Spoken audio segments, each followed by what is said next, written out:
assorto bene.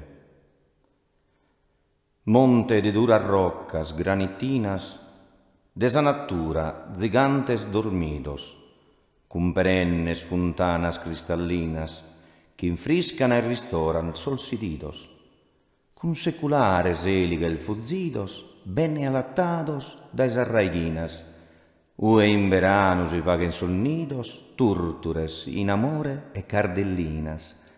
Si statua esseroe su Golgotta, che è svalorosa un'opera e arte, tenes in chima, con sa ruga in mano, sa baronia la domina stotta, de sa barbaggia una maggiore parte, con margine costera e oceano.